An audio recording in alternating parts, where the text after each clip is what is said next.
นะจะทำขนาดทำเลยอันนี้ทำแกะปลาเหรอทำแกะ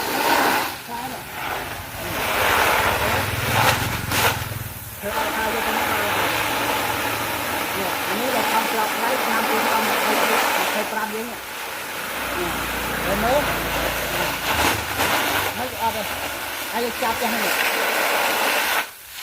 คนก็เลยจะจับเขาจับจะให้จับเราให้จองเรือกันเลยปุ๊บจับไปโอเคไม่ได้